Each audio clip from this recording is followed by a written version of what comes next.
Hello students, स्वागत है आप सबका मैथ्स मैजिक यूट्यूब चैनल पे बाय कृष्णा सर। आज हम लोग क्लास 10th के मैथ्स चैप्टर 4 क्वाड्रेटिक इक्वेशन द्विघात समीकरण पढ़ने वाले हैं। देखेंगे कि द्विघात समीकरण क्या होता है। द्विघात समीकरण को समझने के लिए जो चीज़ें आवश्यक है उसका मैं रिवीजन कराऊंगा, जैसे द्विघात बहुपद, क्वाड्रेटिक पॉलिनोमियल इससे पहले बना चुका हूं मैं, उसको प्लेलिस्ट से आप देख सकते हैं विशेष समझने के लिए।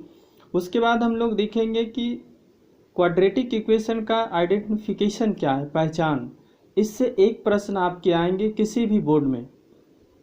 उसके बाद देखेंगे क्वाड्रेटिक इक्वेशन के स्टैंडर्ड फॉर्म और स्टेटमेंट से क्वाड्रेटिक इक्वेशन फॉर्म कैसे करते हैं। इन सब बातों को आज हम लोग विशेष रूप से जानने वाले हैं। तो चलिए आगे बढ़ते हैं और समझते हैं क्या होता है क्वाड्रेटिक इक्वेशन द्विघात समीकरण। जो लोग चैनल को पहली बार देख रहे हैं कृपया सब्सक्राइब करिए, बेल आइकन को दबाइए ताकि अपलोड होने वाले सारे वीडियो आपको नोटिफिकेशन आता रहे। वीडियो को लाइक करिए, जितना से जितना हो सके शेयर करिए। तो चलिए देखते हैं द्विघात समीकरण। द्विघात समीकरण को समझने के लिए हमें द्विघात बहुपद पता होना चाहिए, क्वाड्रेटिक पॉलिनोमियल। जैसा कि मैं बता चुका हूं, फिर भी थोड़े से रिवीजन करते हुए आगे बढ़ते हैं, क्योंकि दोनों एक दूसरे से जुड़ा हुआ है। यदि बात मैं करूं द्विघात बहुपद की, बहुपद यानी क्वाड्रेटिक पॉलिनोमियल्स की अगर मैं बात करूं तो समझते हैं कि क्या होता है।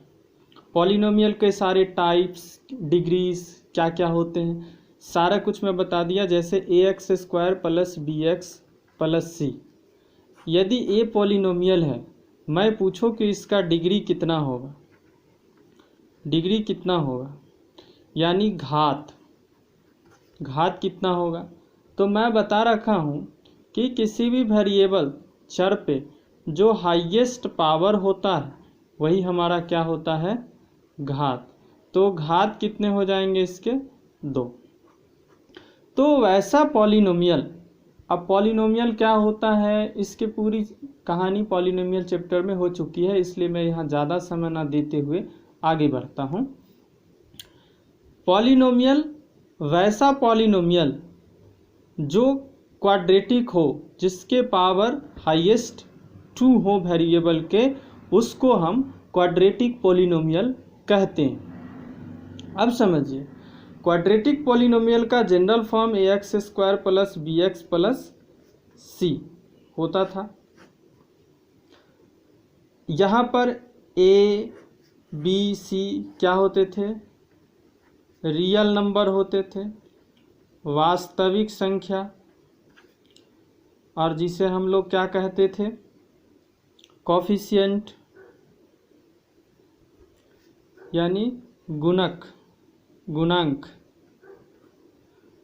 ये वेरिएबल है, इसके हाईएस्ट पावर ये डिग्री होते थे, जिसको हम लोग घात कहते थे। तो वैसा पॉलिनोमियल जिसके डिग्री 2 हो उसको हम द्विघात बहुपद कहते हैं। और इसी द्विघात बहुपद को यदि इक्वलिटी साइन से 0 से इक्वेट कर दिया जाए तो यही बन जाएगा आपका समीकरण। तो बात समझ में आए, द्विघात समीकरण और बहुपद में बस इतना सा अंतर है कि बहुपद जस्ट कई सारे टर्म का कॉम्बिनेशन होता है, द्विघात बहुपद होगा। पर यहाँ पर कंडीशन यह होता है द्विघात के लिए कि ये कभी 0 नहीं हो सकता है। अब बोले a 0 हो जाए तो क्या होगा, जैसे देखिए ax square plus bx plus c है, ये भी 0 हो सकता है, ये भी 0 हो सकता है, ये 0 हो सकता है मे बी, बट ए 0 नहीं हो सकता है, नॉट इक्वल टू 0।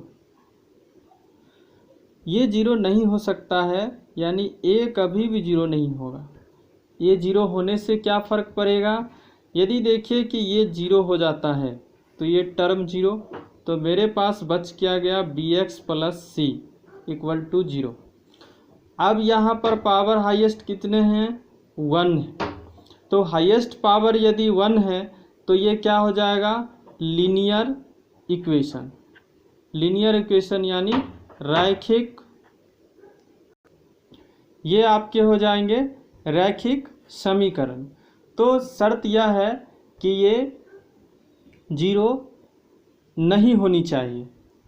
तो आई होप यहाँ तक समझ में आया होगा। अब आगे बढ़ते हैं। अब देखते हैं अगला हमारा है standard form of quadratic equation, मतलब द्विघात समीकरण के मानक रूप क्या होते हैं। एक स्टैंडर्ड फॉर्म होता है, स्टैंडर्ड फॉर्म इससे पहले जो मैंने लिखा था ax square plus bx plus C equal to 0, यही होता है आपका स्टैंडर्ड फॉर्म। ध्यान रखिएगा यहाँ पर शर्त क्या है कि a not equal to 0, a कभी भी 0 नहीं होता है, और बाकी तो आपको पता है a b c क्या होने चाहिए, रियल नंबर। b और c 0 हो सकता है, इसको आगे चलकर हम लोग देखेंगे। जैसे कि इक्वेशन लिख दिया है मैंने कि 5x स्क्वायर माइनस 5। अब यहाँ पर बात ऐसी है कि इसको अगर स्टैंडर्ड फॉर्म में कन्वर्ट किया जाए तो 5x square plus 0 into X plus minus 5 equal to 0। अब देखिए a का वैल्यू कितना है 5, b कितना है 0, c कितना है माइनस 5। तो ये सब कुछ भी हो सकता है, पर शर्त क्या है कि ये 0 नहीं होगा। एक अगला केस हो सकता है कि मैं लिखूँ 5x square plus 2x equal to 0।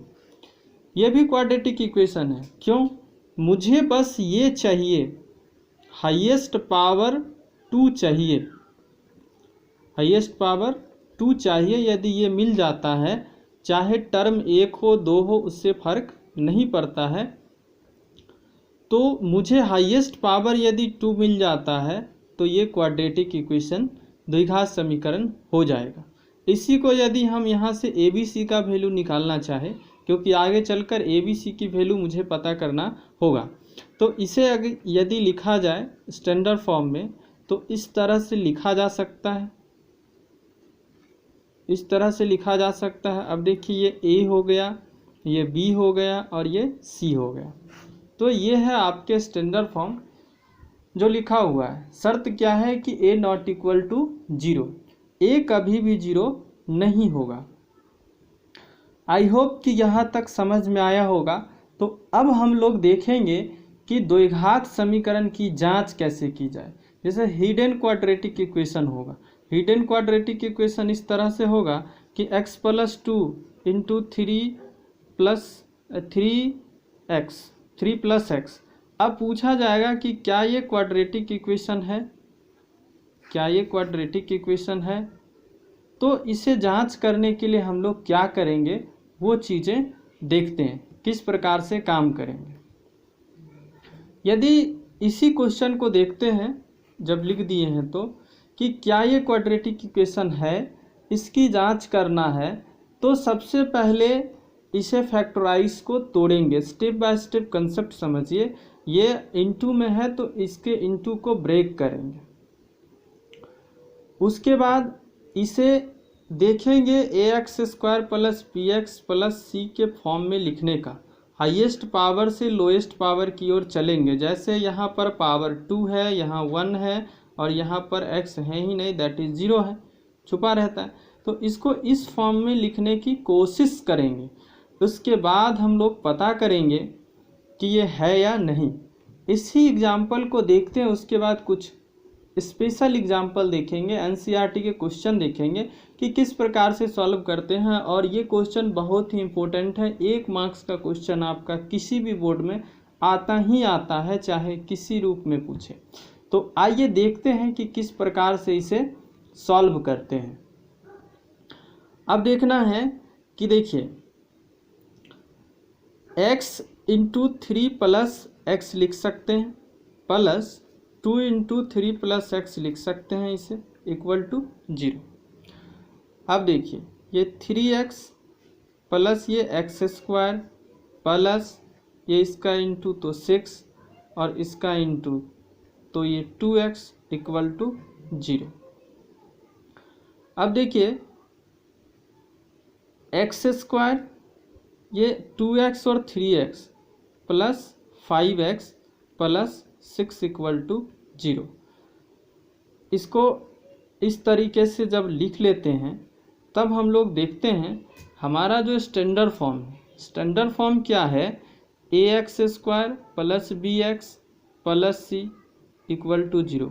क्या इस फॉर्म का है?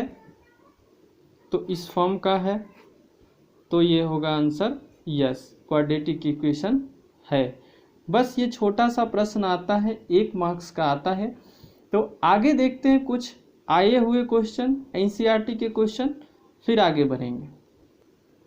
देखिए ये प्रश्न एनसीईआरटी का है, ये प्रश्न एनसीईआरटी का है।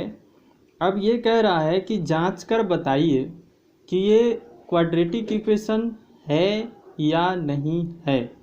तो इसको सॉल्व करते हैं, स्टेप बाय स्टेप देखिएगा कि कैसे होता है। x प्लस 1 का होल स्क्वायर क्या होगा, X square plus 2 into X into 1 plus 1 का square, A square plus 2ab plus B square equal to, ये इसका इंटू हो जाएगा तो 2 into X 2x plus minus minus 3 2 जा 6। अब देखिए एक्स स्क्वायर है प्लस 2x है plus 1 equal to 2x minus 6। सारे को एक साइड करिए, सारे को एक साइड जब करेंगे तो एक्स स्क्वायर प्लस 2x तो अपनी जगह है और इधर भी 2x है, इधर भी क्या है 2x है। अब इस 2x को इधर जब लाएंगे तो माइनस में 2x हो जाएगा। अब देखिए माइनस में 2x हो गया प्लस 1 और ये प्लस में यहाँ माइनस में 6 है तो यहाँ आकर क्या हो जाएगा प्लस 6, इधर कुछ नहीं बचा तो 0। अब देखिए ये प्लस और माइनस कैंसिल आउट हो जाएगा, X square plus 6 plus 1 7 equal to 0। अब हमें क्या करना रहता है, A X square plus B X plus C equal to 0 से कंपेयर करना रहता है। शर्त है कि ए नॉट इक्वल टू 0, ये दोनों तो 0 हो सकता है। अब देखिए इसमें क्या है, एक्स स्क्वायर वाले टर्म तो हैं, यहाँ 1 है कुछ नहीं, तो ये टर्म नहीं है। तो मैंने बताया था कि कोई फ़र्क नहीं पड़ता है, मुझे मेनली ये हो जाना चाहिए। तो ये द्विघात समीकरण है जहाँ a नॉट इक्वल टू क्या है 0 है। यदि a क्या है तो पूछा जाएगा तो आप बताएंगे 1, b क्या है तो b 0 है, c क्या है तो 7 है। इतना समझ में आया। एक क्वेश्चन और लेते हैं एनसीईआरटी का ही और देखते हैं किस प्रकार से सॉल्व हो सकता है। क्वेश्चन इस प्रकार से है 2x minus 1 into X minus 3 is equal to X plus 5 into X minus 1। अब इसे सॉल्व करते हैं। थोड़ा सा लॉन्ग क्वेश्चन है पर इस ऐसा नहीं है कि सॉल्व नहीं होगा। अब देखते हैं 2x into X minus 3 minus 1 X minus 3 is equal to X X minus 1 +5 into X minus 1। बड़े ही आराम से इसको सॉल्व करना होता है। अब देखते हैं 2 1 जा 2 और 2x² x into X plus minus minus 3 2 जा 6x minus x minus minus +3 क्योंकि इंटू हुआ। फिर यहाँ आते हैं x², इन दोनों का इंटू होने पर minus x 5 into x 5x plus minus minus 5। इतना तक क्लियर है। अब आइए 2x² 6x माइनस एक्स, तो दोनों साइन सेम है, ऐड हो जाएगा माइनस माइनस प्लस, तो -7x प्लस 3 इक्वल टू हो जाएगा ये x²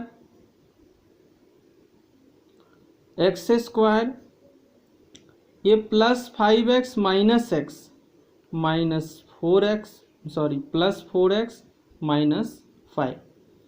यहाँ तक क्लियर है। अब आगे देखते हैं, सारे को एक तरफ लाना है तो क्या होगा 2x², इधर भी x² है तो माइनस में x²। यहाँ तक क्लियर है। अब -7x तो हमारे पास है ही, और इधर से 4x प्लस में आकर -4x हो जाएगा, प्लस 3 तो हमारे पास है ही, और ये -5 इधर से आकर +5 हो जाएगा। इधर कुछ नहीं है तो 0। अब आइए देखते हैं 2x² से x² माइनस होकर x² मिलेगा, माइनस माइनस प्लस ऐड हो जाएगा, 7 + 4 11x हो जाएगा, साइन माइनस का ही रहेगा। उसके बाद मेरे पास 5 3 हो गया 8 इक्वल टू 0। अब इसे क्या कंपेयर करना है, ax² plus bx plus c equal to 0, 0 है, c 8 है आपका।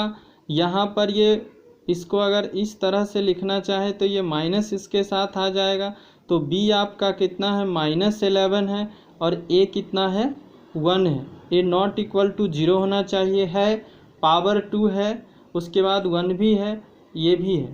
तो आपका ये सॉल्यूशन हो गया, स्क्रीनशॉट ले सकते हैं। एक क्वेश्चन और देखते हैं रूट वाले। अक्सर बच्चों को रूट वाले प्रश्न को देखकर सॉल्व करने में प्रॉब्लम होता है, तो ऐसे प्रश्नों को सॉल्व कर कर देखते हैं। अब देखिए स्टूडेंट्स, इसमें क्या है कि ये तो दिया हुआ है, इसमें हमें क्या है कि ये दिया हुआ है, पर यहाँ पर एक बात देखना है, इसे सॉल्व तो करना है नहीं, बस समझना है। इसे मुझे कंपेयर करना है किससे, x² plus bx plus c equal to 0 से। 0 से करने के लिए हम जानते हैं क्वाड्रेटिक पॉलिनोमियल में भी आपको बताया गया है कि डिग्री कभी भी नेगेटिव रूट में फ्रैक्शन नहीं होना चाहिए। मतलब ये यहाँ 2 है, यहाँ 1 है, 1 हो सकता है, हाफ नहीं हो सकता, -1 नहीं हो सकता। तो यहाँ क्या है, इस चीज़ को समझना है। x² तो ठीक है, 2x भी ठीक है, -6। अगर आप जानते हैं कि रूट x का वैल्यू x⁻½ होता है, x⁻½ होता है। अब हाफ क्या है, हाफ तो नहीं होना चाहिए हमारा, तो ये x⁻½ है +5, यही टर्म आकर के इसे बनाता है 9। It is not a quadratic equation. ये द्विघात समीकरण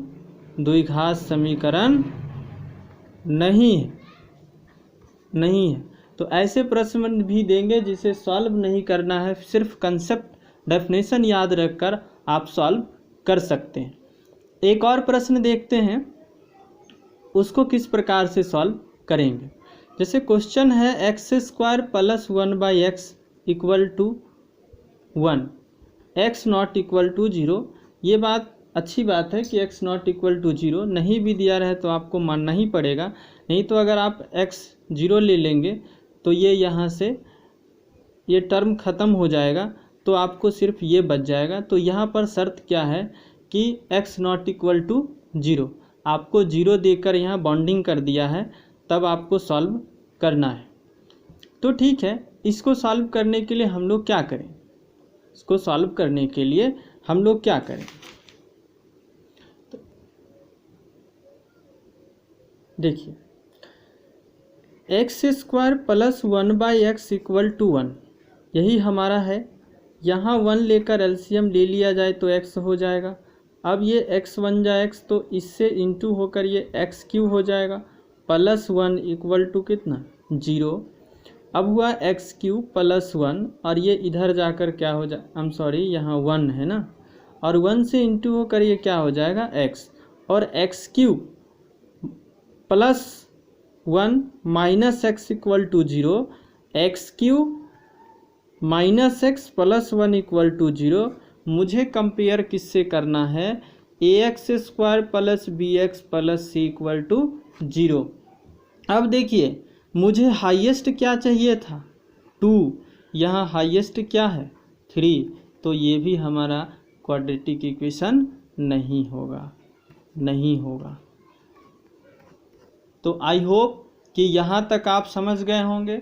हर टाइप के क्वेश्चन मैं करा दिया हूँ। आप क्वेश्चन की प्रैक्टिस करिए।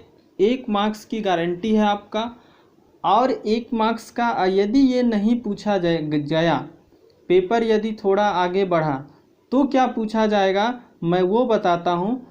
आगे बढ़ते हैं, देखते हैं स्टूडेंट्स। यदि वो चीज़ें नहीं पूछी जाएंगी तो क्या पूछा जाएगा 1 मार्क्स में।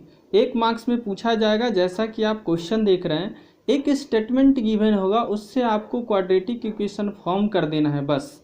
आगे हम लोग पढ़ेंगे लॉन्ग क्वेश्चन होगा तो उसे फॉर्म करके सॉल्व भी करना है, अलग अलग मेथड पढ़ेंगे। बट यहाँ पर आपको क्या करना है, सिर्फ 1 या 2 मार्क्स के भी कभी कभी ये प्रश्न पूछ दिए जाते हैं, और उसमें पूछा जाता है कि जो गिवन स्टेटमेंट है उससे आप एक स्टेटमेंट से एक इक्वेशन फॉर्म कर दीजिए बस। तो देखिए इस क्वेश्चन को देखते हैं कि इसमें क्या कह रहा है। क्वेश्चन कह रहा है कि 2 क्रमागत धनात्मक पूर्णांकों का गुणनफल 306 है। इस स्थिति को द्विघात समीकरण के रूप में प्रकट करें। लिखें, product of 2 positive consecutive integer is 306, represent it's this situation in quadratic equation form, यानी फॉर्म ऑफ क्वाड्रेटिक इक्वेशन बोल सकते हैं, ज़्यादा अच्छा है। तो अब देखिए कि 2 कंसेक्यूटिव क्रमागत संख्याएं क्या क्या होती। सबसे पहले यदि मैं संख्याओं की बात करूं तो 1 2 3 होते हैं, इस तरह से 3 4 5 इस तरह से होते हैं। अब देखिए कोई भी संख्या को मैं उठा लेता हूं, यदि मैं इसे x मान लेता हूं तो ये क्या होगा, x प्लस 1 है क्या, ये यदि 4 है तो ये 5 है, और इस 5 को 4 प्लस 1 लिख सकते हैं क्या। तो 2 क्रमागत संख्या क्या होते हैं, यदि आपका पहला x है तो दूसरा क्या होगा x प्लस 1। ये चीज़ें समझ में आई। यदि इतना समझ में आ गया तो क्वेश्चन क्या कह रहा है कि product of 2 positive consecutive integer, आपके पास 2 कंसेक्यूटिव इंटीजर हो गया, इसका प्रोडक्ट कितना है भाई, इसका प्रोडक्ट है 306 प्लस 306। अब इसे सॉल्व कर दीजिए तो x² plus x equal to 306, x² plus x और ये इधर आकर माइनस 306 इक्वल टू 0। बस इतना सा काम आपको करना है, 1 मार्क्स का क्वेश्चन है। नेक्स्ट क्वेश्चन क्या है वो समझते हैं। नेक्स्ट क्वेश्चन देखिए, एनसीईआरटी का ही क्वेश्चन है सारा। रोहन की माँ की उम्र रोहन की उम्र से 26 वर्ष अधिक है। 3 वर्ष बाद उनकी उम्रों का गुणनफल 360 है। द्विघात समीकरण के रूप में इसे व्यक्त करें। Rohan's mother's age 26 years more than Rohan's age. After 3 years, product of their ages will be 360. Represent this situation in the form of quadratic equation. आपको इसे क्वाड्रेटिक इक्वेशन के फॉर्म में कन्वर्ट कर देना है। तो उसके लिए क्या करना है, जो क्वेश्चन में हमारा इसी बात का ध्यान रखना है, जो पूछा जाएगा उसे ही हम मान लेंगे। तो यहाँ पर हम मान लेते हैं कि रोहन की वर्तमान आयु क्या है, x है। प्रजेंट एज ऑफ रोहन्स या रोहन्स प्रजेंट एज क्या है, x। रोहन की वर्तमान आयु कितना है, x वर्ष। परसेंटेज प्रेजेंट एज क्या है, x वर्ष। रोहन की वर्तमान आयु है x वर्ष। अब बताइए कि आज आपकी उम्र 5 साल है, तो 5 साल बाद कितने साल के हो जाएंगे? 5 साल अभी है, 5 साल और हो गए तो 10 साल। तो रोहन अभी कितने साल का है, x साल का। अब 3 वर्ष बाद रोहन की एज क्या हो जाएगी, x + 3। तो देखिए कह रहा है पहले स्टेटमेंट में रोहन की माँ की उम्र रोहन की उम्र से 26 वर्ष अधिक है। यदि रोहन की एज है x, यदि रोहन की वर्तमान आयु है x, तो उनकी माँ का क्या होगा, माँ का उम्र क्या होगा, 26 वर्ष ज़्यादा है, यानी x + 26 वर्ष माँ की उम्र। आगे कह रहा है क्वेश्चन 3 वर्ष बाद। अब देखिए 3 वर्ष बाद, 3 वर्ष बाद, अब अभी रोहन x साल का है, तो 3 वर्ष बाद रोहन कितने साल का हो जाएगा, रोहन का उम्र हो जाएगा x + 3 साल। ऑब्वियस सी बात है, जैसे आप अभी 5 साल के थे, 5 साल बाद 10 साल के हो गए। उसके बाद रोहन की माँ का भी उम्र तो 3 साल बढ़ेगा, यस और नो। तब देखिए तो रोहन की माँ की उम्र, माँ की उम्र क्या होगा, x + 26 तो पहले था, 3 साल और बढ़ा दीजिए, इतना वर्ष, यानी x + 29 ईयर्स हो गया, इतना हो गया। अब क्वेश्चन क्या कह रहा है उसको समझते हैं कि प्रश्नानुसार, अकॉर्डिंग टू क्वेश्चन बोल सकते हैं। प्रश्न कह रहा है, देखते हैं कि 3 वर्ष बाद इनकी उम्रों का गुणनफल 360 है। तो 3 वर्ष बाद इनकी उम्र क्या क्या है, x + 3 ईयर, आप देख रहे हैं x + 3 ईयर और x + 29 ईयर्स, यानी according to question x + 3 year into x + 29 year, दोनों का प्रोडक्ट कितना है, 360। अब इसे सॉल्व करना होगा। तो देखिए x × x + 29, बिल्कुल ही सिंपल वे में सॉल्व कर रहा हूँ। 360, एक भी स्टेप छोड़ना नहीं है, क्योंकि आपको इसके भी मार्क्स मिलेंगे, दिखा जाता है स्टैंडर्ड। x² हो गया आपका इस दोनों का प्रोडक्ट, फिर इससे करिएगा तो 29x प्लस ये 3x, और आप इसे इंटू करेंगे 3x, और 29 3 जा 87 प्लस में है, इक्वल टू क्या हो गया आपका 360। यहाँ से आप देखें तो x² प्लस 29 और 3 32x plus 87 minus 360 equal to 0। x² plus 32x, अभी देखिए प्लस माइनस माइनस घटाने का काम होगा, 360 से 87 माइनस करिए तो यहाँ साइन माइनस का होगा, और इसको जब हम घटा देते हैं तो 3 आपका हो जाएगा 7, और फिर आपका हो जाएगा यहाँ पे 2 इक्वल टू 0। बस इतना सा काम कर देना है, आपका काम हो जाएगा। अब नेक्स्ट देखते हैं क्या है। नेक्स्ट क्वेश्चन थोड़ा सा अलग है, इसको समझिए। ये आपसे कहूँ कि ज्योमेट्री मिक्स है तो थोड़ा सा टफ माना जाता है, पर ऐसा कुछ नहीं है, मैं सिंपल वे में इसे आपको सॉल्व करा देता हूँ। ये सेकेंड लास्ट क्वेश्चन है, एक क्वेश्चन और देखेंगे, उसके बाद आज का कहानी वहीं ख़त्म हो जाएगा। देखिए क्वेश्चन कह रहा है एक आयताकार भूखंड है, मतलब रेक्टेंगुलर फील्ड है, बना दिया। क्षेत्रफल कितना है, 528 मीटर स्क्वायर गिवन है एरिया। भूखंड की लंबाई उसकी चौड़ाई की 2 गुने से 1 अधिक है। इस स्टेटमेंट को बस समझना है। इसको समझने के लिए देखिए तो जो छोटा होता है उसे ही हम एज्यूम करते हैं। मैं मान लेता हूँ कि ये यदि x है, यदि ब्रेथ x है तो लेंथ क्या होगा, ये तो हमारा एरिया है। लेंथ क्या होगा, कह रहा है कि चौड़ाई, इसकी लंबाई उसकी चौड़ाई से 2 गुने, तो 2x होगा। से एक अधिक है, मतलब एक और दे दीजिए, अधिक है तो अब उसके मनोकामनाएं पूर्ण हो गई। इस स्थिति को द्विघात समीकरण के रूप में प्रकट करिए। तो बस यही बात है, इसको लिख देंगे। माना कि इंग्लिश में लिख दीजिएगा let breadth will be x. माना कि आयताकार भूखंड की चौड़ाई x मीटर, जिसको हम b कहते हैं, तो लंबाई हो जाएगा L आपका 2x + 1 मीटर। अब यूजिंग फार्मूला, एरिया का फार्मूला क्या होता है? Area of rectangle length into breadth. Length कितना है आपके पास? 2x + 1। ब्रेथ कितना है? x। और इधर एरिया गिवन कितना है? 520x metre square. और इधर भी मीटर स्क्वायर हो जाएगा क्योंकि इस दोनों में मीटर है। मीटर काटिए मत, यूनिट है, बाद में उसको छोड़ दीजिएगा। 528 ये हो जाएगा इससे, तो 2x² + x।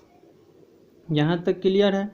अब देखिए, इसको लिख यहाँ रहा हूँ पर इसको यहीं रखा हूँ, 2x² + x, और इसे इस साइड ले आया हूँ। अगर समझने में दिक्कत है तो इसे ऐसे भी लिख सकते हैं एक बार, 2x² + x, मैं इसे इधर लाता हूँ 520। इतना क्लियर है? तो इसी चीज़ को मैं 528 = 0, यानी इसी को अगर एक स्टेप और बढ़ाकर लिखूं ताकि समझ में आए, तो 528 = 0। बस इतना सा काम कर देना है आपको। तो ये हो गए। अब लास्ट क्वेश्चन देख लेते हैं। लास्ट क्वेश्चन है, ध्यान से देखिए कि इसमें क्या हो रहा है। क्वेश्चन क्या कह रहा है, सबसे पहले उसको समझिए। क्वेश्चन कह रहा है कि टॉम एंड जेरी दोनों के पास कुल मिलाकर 45 सिक्के हैं। दोनों 5-5 सिक्के खो देते हैं, मतलब किसी को दे देते हैं या कहीं रख देते हैं। अब उनके पास जो कंचों की संख्या है, मिस्टेक हो गया है, एक जगह सिक्का और एक जगह कंचा हो गया है। आप इसको कंचे के जगह सिक्का ही बना लीजिए, दोनों सब जगह सिक्के ही होंगे, ठीक है। सिक्के की संख्या का गुणनफल 124 है। इस स्थिति को द्विघात समीकरण के दिखाइए।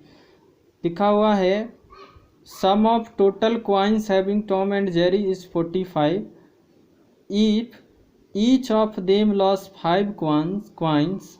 Now the product of coins having them is 124. Represent this situation in the form of quadratic equation. आपको सिक्के का प्रश्न है, ध्यान देना है कि मान लेता हूँ दोनों में से किसी एक को, मान लेता हूँ कि टॉम के पास यदि x सिक्के हैं, टॉम के पास x सिक्के हैं, तो जेरी के पास कितने सिक्के होंगे? टोटल कितने हैं? टॉम प्लस जेरी कितने हैं? 45। यदि टॉम के पास x है तो जेरी के पास कितने होंगे? तो जेरी के पास हो जाएंगे 45 - x, तो जेरी के पास कितने हो गए? 45 - x सिक्के। यहाँ तक क्लियर है? केस सेकंड, केस 2 क्या कह रहा है? पहले केस में तो ये हो गया। केस 2 क्या कह रहा है कि यदि दोनों 5-5 सिक्के खो देते हैं, ठीक है, तो 5-5 सिक्के खोने के बाद टॉम के पास कितने सिक्के बचेंगे? टॉम के पास बचेंगे, पहले x था, नहीं पता है, कुछ रहा होगा, तो अब 5 खो दिए हैं तो 5 घटा दिए। जेरी के पास पहले थे 45 सिक्के, 45 - x, अब उसने 5 सिक्के और खो दिए हैं। इसी चीज़ को आप थोड़ा और आगे बढ़ाएं तो ये 45 - 5 यानी 40 - x। तो अब दोनों के पास सिक्कों की संख्या क्या क्या हो गई? सिक्कों की संख्या है इतना जेरी के पास और इतना टॉम के पास। अब क्वेश्चन क्या कह रहा है उसको देखिए कि दोनों के पास जितने सिक्के हैं उसका प्रोडक्ट 124 है। तो देखिए x minus 5 into 40 minus x is equal to कितना है 124। बस अब इसे सॉल्व कर दीजिए, आंसर आ जाएगा। आइए देखते हैं। ये 40x, इसको एक बार लिख देता मैं तो ज़्यादा अच्छा था, लिख देता हूँ 124। ये देखिए 40x minus x square minus plus minus 4 5 जा 20 200 minus minus plus 5x is equal to 124। यहाँ तक क्लियर है।